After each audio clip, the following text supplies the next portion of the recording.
Well, hello guys, welcome to episode 27 of our Journeyman save, or at least of the second club of our Journeyman save, and that is Orebro in the top division of Sweden. As I said, I am going to come back for this third full season with Orebro, and we're going to try and win the league. The concept of this save is I'm going to be trying to win the top divisions in each of the 5 Scandinavian clubs. We've done the hard bit, we've worked ourselves from the bottom league in Sweden to the top now, and now need to try and win the Swedish league before we move on. Those who've been watching this up to now would have known that Orebro have done quite well.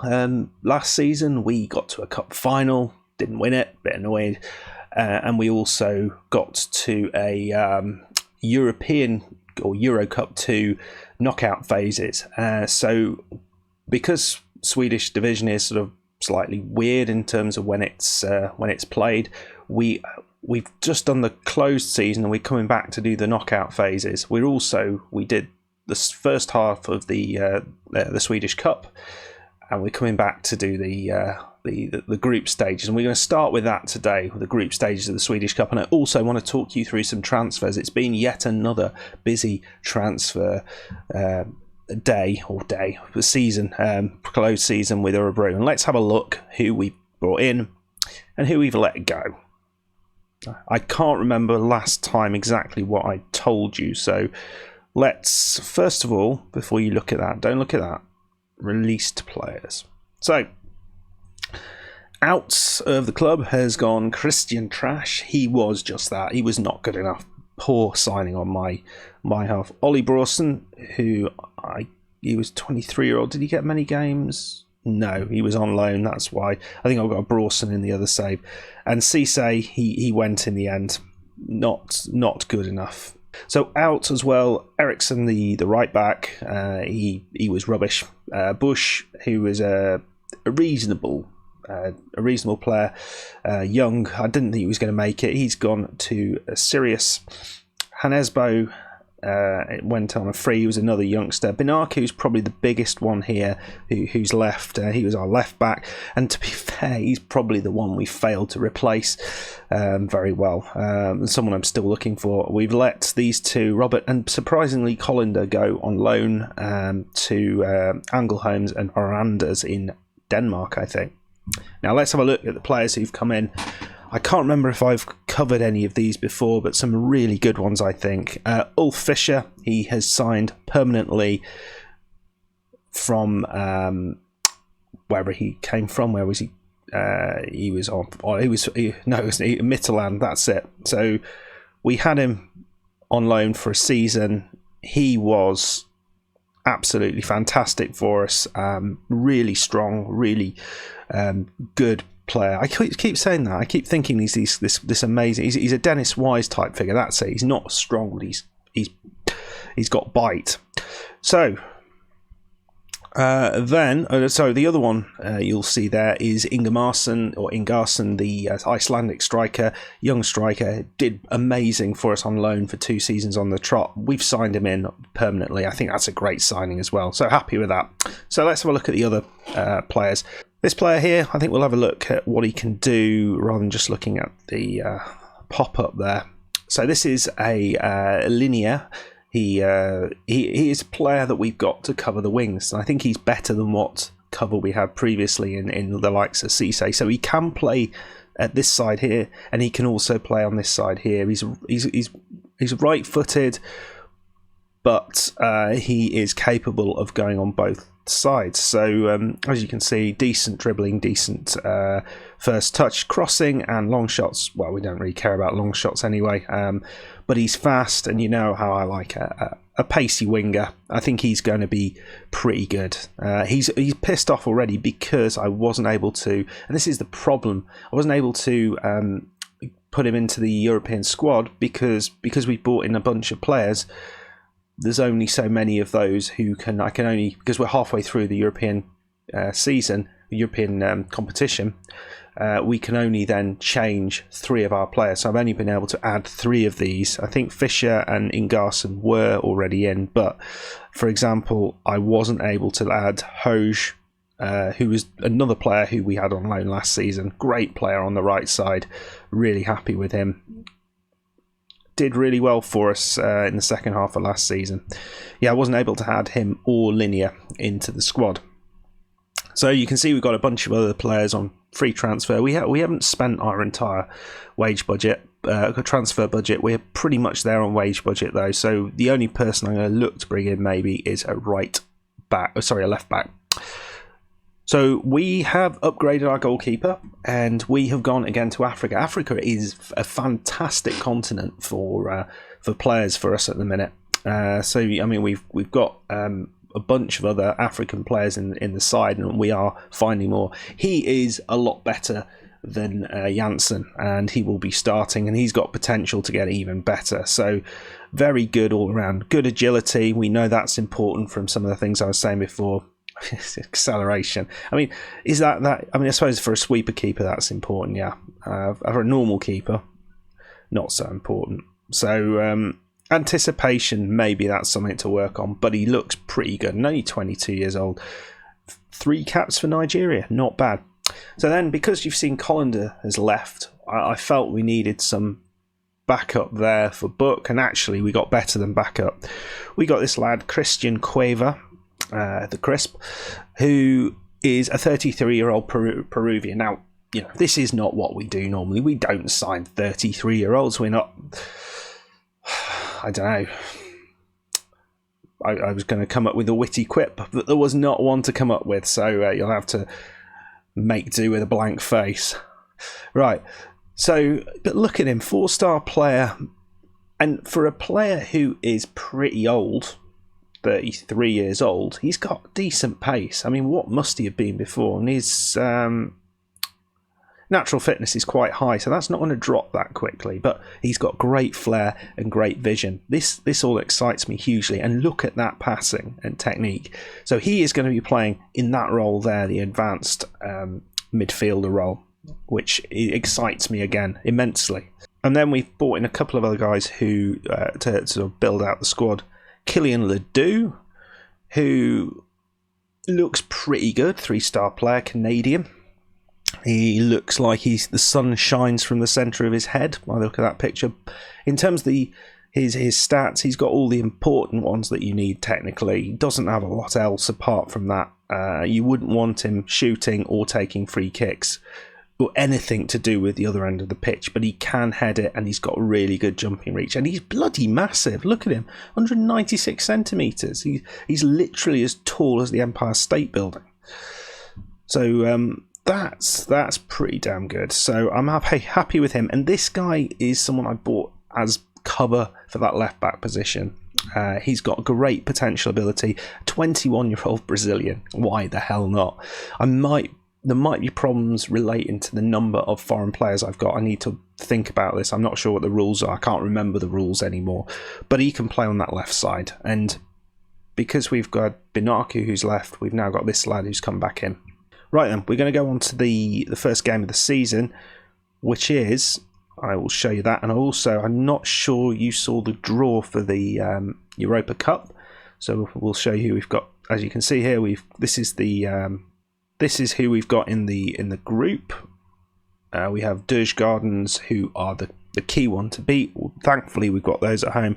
And then we've got Helsingborg and Eskilstuna, both of which we can win. It's the Djurgardens one, which is going to be the most important. And we've drawn Slavia Prague in the knockout rounds of this. The 3.5-star reputation team. That's the teams left in this. Some good, some not so good. So it'll be interesting to see how we deal with that. Kilmarnock. Nice. I don't know why I pronounced it like that. Right then, guys, are you ready? So next episode, we will be coming back for both of the Slavia Prague games. So this is the team that we are going to go with to start with. We're keeping it similar or fairly similar to what we had last season. So in comes for their first match. Ledoux and Cueva are going to start. Linear, Doshan, and who else is there? I thought there was more than that. They're going to go on the bench. Huge, he doesn't have a squad number, but he was with us last season, so there's not going to be a lot actually of learning to happen. You'll see the squad looks a bit thicker here, and that's because I brought a few of the youngsters from the reserve and the youth team to fill out the squad a little bit. So we'll see how this does. And obviously Opera in goal, or Opara, probably, not Opera. That'd be a rubbish name, wouldn't it? And hopefully Bamba can continue being just brilliant. Are you ready? Are you ready for this? I am. Lots of... Right. Oh, auto number. I can't be bothered to go through them all. Right, I'm excited about this. I think it's really, really quite good. I think... Oh no, where's my screen's gone? Right, there we go. So let me know in the comments how you think this season's going to go. Having a look at those players, I think it's going to be a positive thing. I think the team we have is better than we had at the start of last season. We don't have McNamee, that's clear, but we haven't really lost any of the quality. We bought all those players who gave us a lot of quality last season. We'll be looking maybe for a lone player, maybe for that left back spot. That's my hope, that I can find someone like that. Maybe someone who doesn't cost anything on wages either. Maybe. But is that going to happen? Probably not. Right, here's the teams. They are going for a more sort of standard formation. We have our sort of weird, strange thing that I've created and seems to work for us. I'm excited. I love this team so much. And I really, really would love to win the league with them before I have to move on. And I might just say I'm going to stay with this team until I win the league. I think I might say that. I don't know how long that would take, and it completely takes away. But maybe I add that to the challenge. I have to win the league with Orebro. What do you guys think? In the comments, let me know. That's when we lose about 10-0 here and find out actually that's a really bad idea. So Djurgardens have started fast. But first highlight of the season, Hurj into Quaver. I know it's probably not pronounced that. Ledoux, ball over the top. But Lindquist didn't get through. It's Mabel with her walking frame down the right side. He fell over, but he still managed to run through that tackle. Nicely, Ledoux again. He finds Bamba. Oh, he's going to beat his man, is he? Is he going to beat everybody in the world? He has. How can you do that? Why not pass the bloody ball, Bamba? Oh. He's so good. He is so good. Tactics are exactly the same, which is why I haven't shown them. We're continuing with, because it was so successful last season. I'm going to demand more. See if we can get some. Apologies. Because I think it's been a little while since I put up one of these episodes. I've been focusing on the Gottney save a little bit. I was quite excited that things were going better in that save, so I played a few matches and kind of got stuck on it a bit. So we're back with this, and probably this week I'll focus more on this save than the Gottney save. I think some people watch this and don't watch the other save. I don't really know. It's hard to know what people do, but if you watch both, then you probably don't care. If you watch one over the other, then you probably care a bit more. So decent first half, 0-0. We've had probably the best chance of the game with Mr. Bamba running down the wing, not really doing anything with the ball. We're going to make our first change, I think. And what I'm going to do, I think, is I'm going to put Quaver on... Oh, let's do that. Exciting. An advanced playmaker. What does that do? No, I didn't want to click on that, did I? I knew I made a mistake as soon as I pressed that. Right. I presume that's going to be more central. Yeah. And then he makes the pass. So we're going to then bring on old Robin Book and see if this is a better option. Might be. We're still kind of working out who's best where. I mean, we've not seen a lot from Hadou either. Get creative, boys. Right, it's a chance here from Djurgardens in the cup. Branajak. Well, that didn't need that. I mean, you could have literally just palmed it out to the left without all the, you know, the fancy goalkeeping dive. Right, come on. Give it to Bamba. We also got the opportunity to put Ingarson up. Now we're not seeing the chance of the light, but oh dear me, Jesus, book. Oh, it's in. It's in. Right. We're gonna have to go 2 up top, I think. Not quite what I wanted out of this. We're going to try it with Book to start with, I think. I think we will probably put him as a deep line forward or something like that, and see what we can do out of that. Right, Hooge. We've not really seen too much from the team today. I mean, it is early days, and I'm not. It would be nice to get through in this cup competition, but oh, Bamba, you should have scored that, mate. Right, they're playing out Yao. The likelihood is Ingarson is imminent.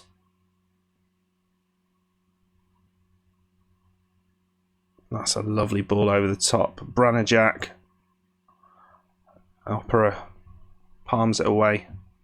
I'm loath to take off. I don't know, do we?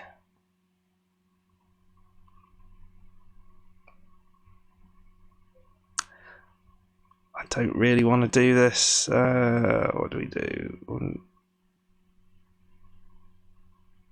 Trequartista. Let's do that. I don't really play with this much, so we'll see what he does as a Trequartista. I know I've taken off a substitute for a substitute, but I didn't really want to take Bamba off because I think he is the one that kind of can offer more than almost anybody else. All right, come on, push forward.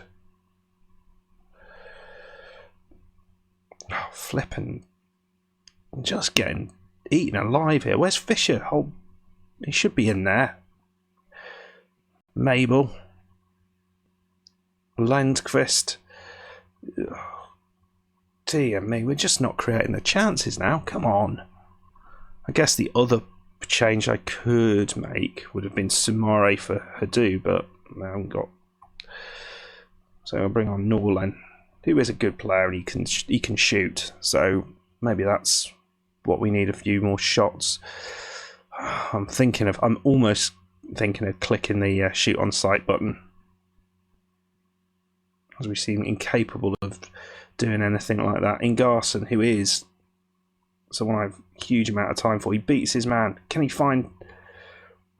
Yes, it's in, it's Bamba. We have worked hard for that. Oh, right. We're going to go back to balance. I don't want to be too attacking.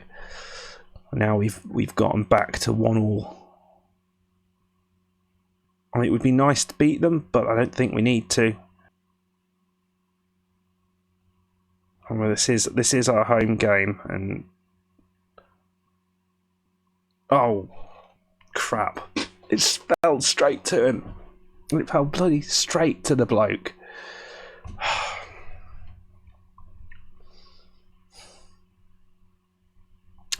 That's not a lot of time to do much here. Should we go slightly? Oh, no, we can't go slightly shorter. Shoot on sight. Come on. Skip. Oh, that's annoying. What a way to lose that. I mean, ball straight through. Keeper makes a wonder save, and it just goes straight in front of in front of them. So, yeah, a bit disappointing, really. But who cares about the cup? Yeah. I wasn't saying that last season, was I? Anyway, disappointing.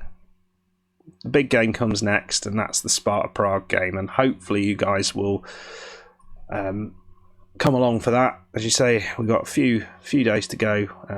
I won't be showing the Eskils Tuna game. I'll tell you what went on there, and If we still got a chance to qualify, I might slip that into an episode maybe, but probably not. Oh, that's disappointing. Bamba got a goal though. That's important. Yeah. Maybe there's just too many new players finding their feet. Maybe we need to sort of eke them into the team a little bit more. Okay, guys, I hope you enjoyed that. A little bit disappointing, but come back for the Euro Cup 2 next episode. I'm sure that will be filled with excitement. Thank you very much for coming along, and I'll see you next time. Goodbye.